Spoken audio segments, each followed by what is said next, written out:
내 고초와 재난 곧 쑥과 탐즙을 기억하소서. 내 마음이 그것을 기억하고 내가 낙심이 되오나 이것을 내가 내 마음에 담아 두었더니 그것이 오히려 나의 소망이 되어 싸움은 여호와의 인자와 긍휼이 무궁하심으로 우리가 진멸되지 아니함이니이다. 이것들이 아침마다 새로우니 주의 성실하심이 크시도소이다. 내 심령에 이르기를 여호와는 나의 기업이시니 그러므로 내가 그를 바라리라 하도다. 기다리는 자들에게나 구하는 영혼들에게 여호와는 선하시도다. 사람이 여호와의 구원을 바라고 잠잠히 기다림이 좋도다. 사람은 젊었을 때에 멍에를 매는 것이 좋으니 혼자 앉아서 잠잠할 것은 주께서 그것을 그에게 메우셨습니다.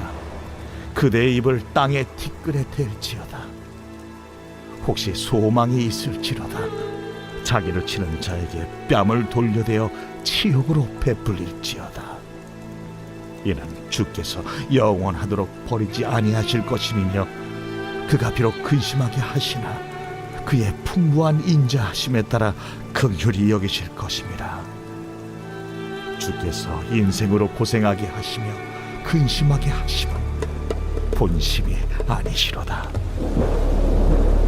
세상에 있는 모든 갇힌 자들을 발로 밟는 것과 지존자의 얼굴 앞에서 사람의 재판을 굽게 하는 것과 사람의 송사를 억울하게 하는 것은 다 주께서 기쁘게 보시는 것이 아니로다.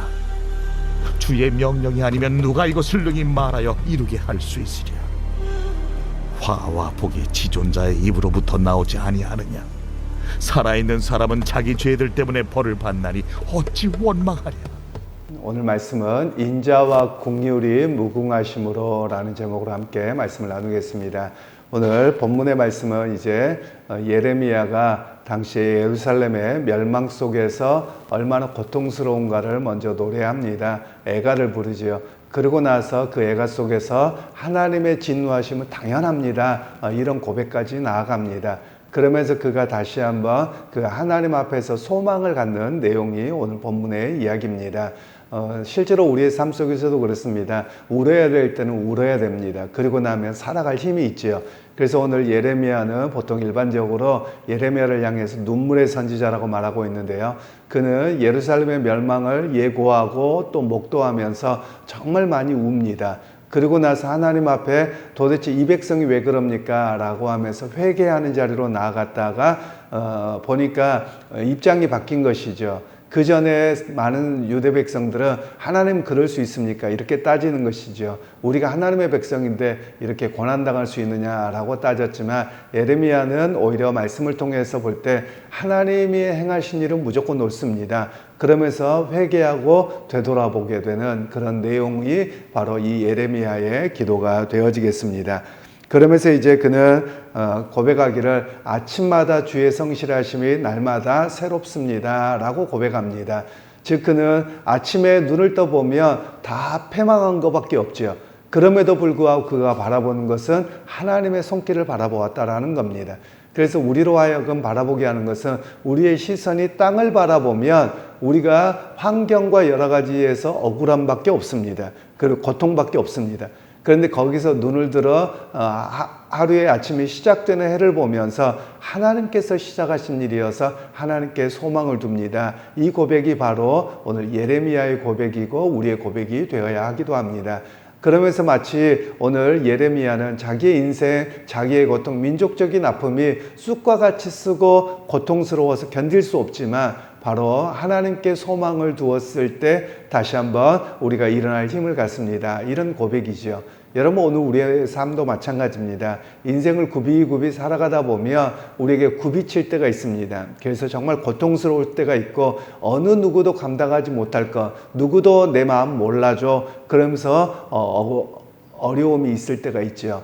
그때마다 우리가 다시 한번 바라봐야 될 것은 내 눈앞에 보이는 현실, 내가 당하는 고통, 아픔 그것만 바라보면 안 됩니다. 그것만 바라보며 억울하고 내가 정말 선하게 산 것 같은데 왜 나만 이런 일을 경험하냐고 이럴 수밖에 없는 것이죠. 그런데 그것을 뛰어넘어서 보다 보면 하나님 그럼에도 불구하고 내가 하나님께 소망을 갖고 다시 한번 하나님의 능력을 의지합니다. 이 고백이 바로 예레미야의 고백일 뿐만 아니라 우리의 고백도 되어야 함을 말씀하고 계시는 겁니다. 그러면서 이제 26절 말씀에는 25절 26절에는 이렇게 말씀하는데요. 기다리는 자들에게나 구하는 영혼들에게 여호와는 선하시도다. 사람이 여호와의 구원을 바라고 잠잠히 기다림이 좋도다. 분명히 고통이죠. 지금 현실은 고통입니다. 아픔입니다. 쓰라림입니다.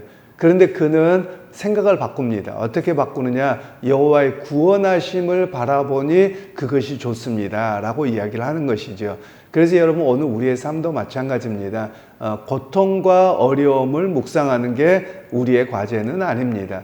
우리의 과제는 제가 자주 말씀드린 것처럼 누구든지 고난이 있을 수 있고요. 고통이 있을 수도 있고 집안에 여러 가지 어려움도 있을 수 있습니다. 또 개인의 육신의 질병이 있을 수도 있습니다. 그런데 그것만 묵상하면 안 됩니다. 우리가 종종 그런 이야기를 하곤 합니다. 일반적으로 암 환자들이 겪는 여러 가지가 있는데요. 그 중에 하나가 뭐냐면 부인한다고 이야기를 합니다. 난 안 걸렸어 라고 하는 거죠. 그래서 여기저기를 다녀보게 됩니다. 그리고 나서 오는 게 뭐냐면 거부감입니다. 나는 절대 그럴 수가 없어. 하나님 나를 버렸을 수가 없어. 그럼 모두에 대해서 원망의 단계까지 나갑니다. 거기까지 갔을 때가 가족들과 본인이 굉장히 힘들다고 하죠. 그리고 나서는 자포자기입니다. 포기입니다. 그걸 수용이라고 말하는데 우리 그리스도인들의 입장 그 수용을 좀 일찍 합니다. 왜냐하면 누구든지 이런 고통이 올 수 있지만 그 고통 속에서도 하나님의 뜻이 있고 또 하나님이 원하시면 나를 낫게 하실 것이고 또 혹시라도 먼저 데려가시며 천국에서 눈뜰 것을 바라봅니다. 이 고백이 바로 우리의 고백들이지요. 그러기에 여러분 오늘 우리의 신앙이 그렇습니다. 우리의 현장 그리고 내 모습만 바라보면 소망을 갖지 못합니다. 억울함밖에 없습니다. 그러나 우리가 하나님께 소망을 두는 것은 바로 오늘 본문의 말씀처럼 여호와의 구원을 바라보기 때문에 그렇습니다. 여러분 오늘 우리 각자의 삶에서도 보면 기도의 제목들이 있기 마련입니다. 어려움도 있을 수 있습니다. 그런 가운데서도 우리가 그것을 묵상하지 말고 하나님의 도움의 손길을 묵상하고 그 도움의 손길을 바라보는 기도의 사람들이 될 수 있기를 주님의 이름으로 축원합니다. 그러면서 이제 선지자는 이야기하기를 하나님께서 벌하셨는데 너무 조급하지 말자는 겁니다. 조급하지 말고 하나님의 일하심을 좀 기다리자 이렇게 백성들에게 설득을 합니다. 오늘 우리에게도 마찬가지입니다. 하나님의 일하심은 우리가 볼 때는 더디하는 것 같습니다. 우리가 응답을 알거든요. 정답을 압니다. 그래서 하나님 이거 빨리 해주세요. 이런 마음이거든요. 그런데 하나님께서는 때를 따라서 역사를 하십니다. 그것도 하나님의 때입니다. 내 때가 아니더라고요. 저도 기도를 안 해봤겠습니까? 저도 어려움이 없어봤겠습니까? 그런데 하나님 요거만 해주시면 빨리 해결될 것 같아요. 근데 그렇게 해결이 안 되더라고요. 그리고 시간이 다 지나고 나면 다 고난도 의미가 있고 또 질병도 의미가 있고 다 그런 모습들이 되더라라는 것을 저도 깨닫곤 했습니다. 그러면서 오늘 해야 될 우리의 모습은 마치 유다 백성들에게 말씀하셨던 내용인데요. 겸손히 징계를 받아들이고 회개하자는 겁니다. 그래서 회개하고 나왔더니 소망이 생겼다라는 것을 다시 한번 이야기를 하고 있습니다. 그 소망 속에서 무엇을 발견하느냐? 긍휼을 베푸시는 하나님입니다. 하나님이 미워서 영원히 버린 것이 아니라 회개하고 돌아오고 더 바르게 서도록 하기 위해서 그렇게 하신 분이다 라는 이야기를 오늘 본문에서는 말씀을 하고 있습니다. 그래서 하나님께서는 어떤 분이시냐? 하나님은 당신의 백성을 저주하고 죽이기 위해서 계시는 분이 아닙니다. 오히려 하나님께서는 마치 우리가 종종 그런 이야기를 하죠. 우리가 세상으로 넘어가고 타락하며 다리몽댕이를 부셔가지고라도 하나님 돌아오게 하셨다. 이런 이야기를 우리가 종종 과거에는 많이 했습니다. 그러니까 하나님께서 때로는 고난을 주시는 것도 있습니다. 하나님이 안 주시는 것도 있어요. 그런데 우리는 모두가 다 하나님 주셨다고 말할 수는 없고 우리가 내가 잘못 생활해서 또는 어쩌다 보니 고난과 어려움이 생기기도 하고 또 관리를 잘못해서 문제가 생기기도 하고 전혀 그것과 상관없이 생기기도 합니다. 왜냐하면 집안의 어떤 병의 내력이지요.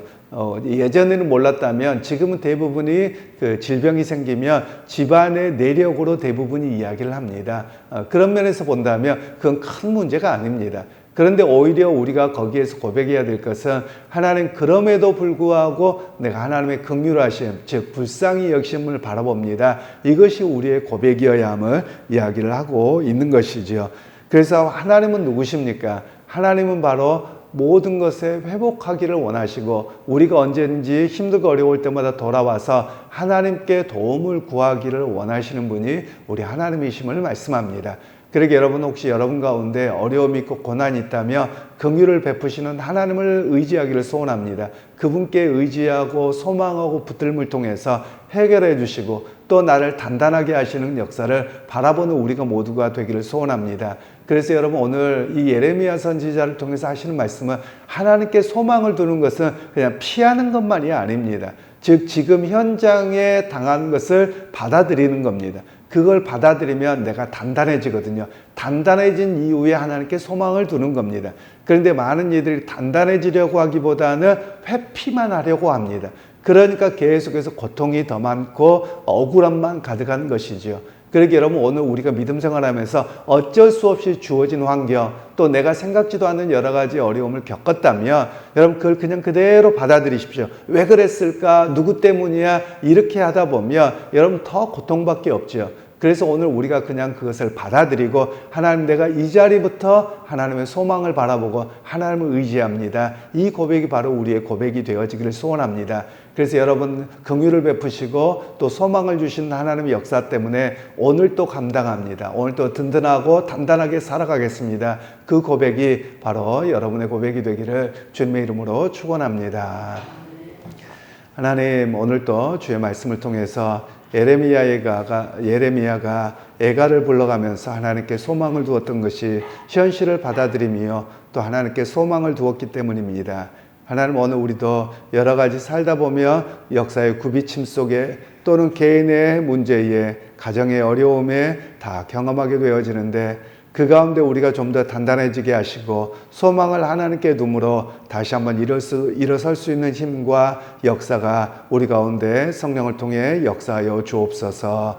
예수님의 이름으로 기도하옵나이다. 아멘.